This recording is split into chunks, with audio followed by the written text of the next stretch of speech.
बड़ी खबर श्रावस्ती से आ रही है। जनपद श्रावस्ती से यूजीसी कानून को लेकर पूर्व जिला पंचायत सदस्य जितेंद्र शुक्ला ने मोदी सरकार पर साधा निशाना। श्रावस्ती में यूजीसी कानून को लेकर सियासी हलचल तेज हो गई है। पूर्व जिला पंचायत सदस्य जितेंद्र शुक्ला ने केंद्र की मोदी सरकार पर तीखा हमला बोलते हुए इस कानून को शिक्षा व्यवस्था के लिए घातक बताया है। जितेंद्र शुक्ला ने कहा कि यूजीसी के नाम पर लागू किया जा रहा ये नया कानून उच्च शिक्षा को केंद्रीकृत करने का प्रयास है, जिससे राज्यों की स्वायत्तता समाप्त होगी और विश्वविद्यालयों की स्वतंत्र पहचान खत्म हो जाएगी। उन्होंने आरोप लगाया कि यह कानून छात्रों, शिक्षकों और शैक्षणिक संस्थानों के हितों के खिलाफ है। पूर्व जिला पंचायत सदस्य ने कहा कि केंद्र सरकार बिना व्यापक विमर्श और जमीनी हकीकत को समझे ऐसे कानून थोप रही है, जिसका सीधा नुकसान ग्रामीण पृष्ठभूमि से आने वाले छात्रों को होगा। उन्होंने कहा कि पहले से ही शिक्षा महंगी होती जा रही है और अब इस कानून के जरिए आम वर्ग के छात्रों के लिए उच्च शिक्षा और भी कठिन बना दी जाएगी। जितेंद्र शुक्ला ने सरकार से मांग की है कि यूजीसी कानून को तत्काल प्रभाव से वापस लिया जाए और शिक्षाविदों, छात्रों, संगठनों व सामाजिक संगठनों से बातचीत कर एक ऐसा ढांचा तैयार किया जाए जो वास्तव में शिक्षा के स्तर को मजबूत करे। उन्होंने चेतावनी दी कि यदि सरकार ने समय रहते इस कानून को वापस नहीं लिया तो आने वाले समय में देश भर में बड़े पैमाने पर आंदोलन देखने को मिलेंगे। सर, ये सरकार ने जो है यूजीसी काला कानून लागू किया है, तो स्वर्ण समाज के लोग जो है इस पर बहुत काफ़ी आक्रोशित हैं पूरे देश में। तो आप सर इस पर क्या कहना चाहते हैं? देखिए, 13 जनवरी को जो सरकार ने यूनिवर्सिटी ग्रांट कमीशन जी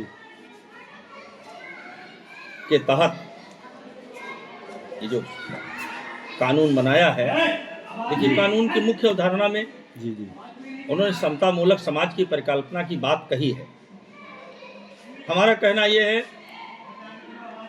कि आप समानता की बात करते हैं तो समानता की बात आप स्कूल कॉलेजों में ही क्यों करते हैं? सरकार का मुख्यतः नारा रहा है सबका साथ सबका विकास। तो इस नारे में जब सबका साथ और सबके विकास के नारे को लेकर के आप चल रहे हैं तो इसको आप जात के आधार पर अगड़ा पिछड़ा SC ST में बांटने का क्या औचित्य है? रही बात सवर्ण की और बैकवर्ड और फॉरवर्ड की, तो भारत देश में 1000 जातियां हैं और 5000 उपजातियां हैं और हमारे ख्याल से 20,000 उपजातियों की और भी गोत्र करके जातियां हैं जी। तो आप ये कह रहे हो कि मैं समतामूलक समाज, समानता, अगले पिछड़े और SC ST में को बांट करके कहने का क्या उचित है? आपको एक बात कहनी चाहिए कि मैं ये सबके लिए, पूरे समाज के लिए समानता के अधिकार की बात करता हूँ। इसके पैरा में, यूजीसी कानून के पैरा में जो सबसे बड़ी खामी है, आपने कहा कि शिकायत, मान लिए XYZ किसी बच्चे ने शिकायत कर दिया किसी बच्चे के प्रति, उसकी आपने निगरानी कमेटी बनाया है। निगरानी कमेटी में आपने कहा कि विकलांग रहेंगे, महिला रहेंगी, OBC के लोग रहेंगे, SC के लोग रहेंगे, ST के लोग रहेंगे। आपने ये क्यों नहीं कहा? अब इसमें से बच कितने लोग रहे हैं? आप उनको भी शामिल कर दिए होते तो कोई आपको सांप तो काट नहीं लेता, आपको पुलिस तो पकड़ नहीं ले जाती, आपकी जिला निकासी तो हो नहीं जाती। मैंने माना एक निगरानी समिति में किसी बच्चे ने द्वेषवश, या मान लीजिए किसी लड़के ने या किसी लड़की ने कोई किताब मांगी किसी लड़के से, उसने नहीं दिया, नाराजगी में उसने झूठी शिकायत कर दिया।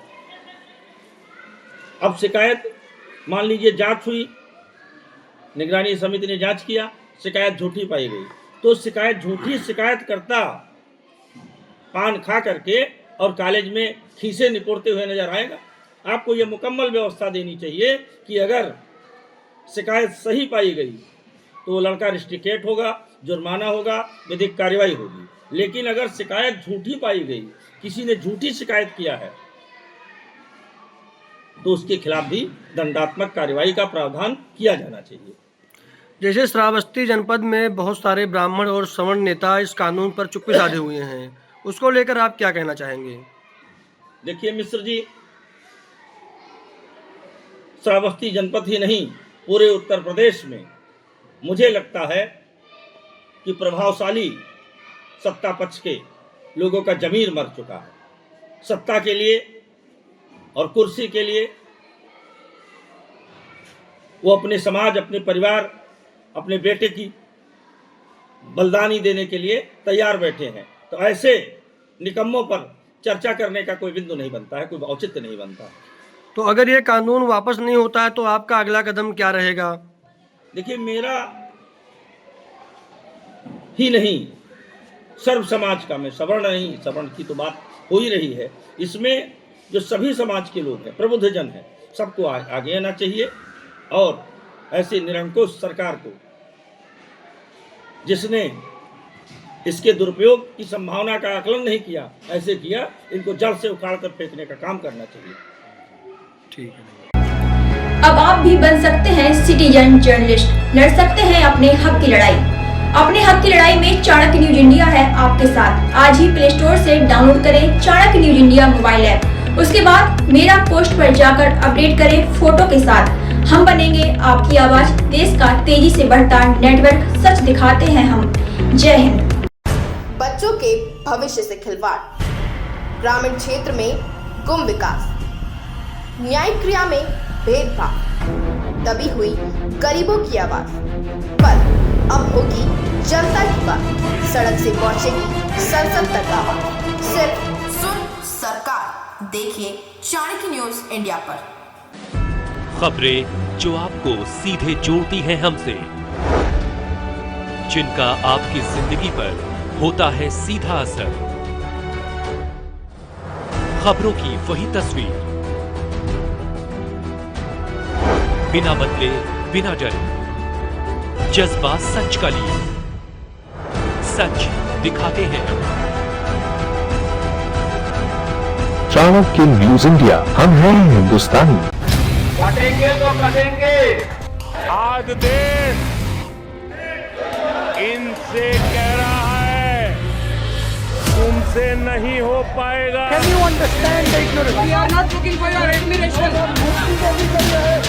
आपको अपना काम करना पड़ेगा। राजनीति देखिए चाणक्य न्यूज इंडिया के साथ।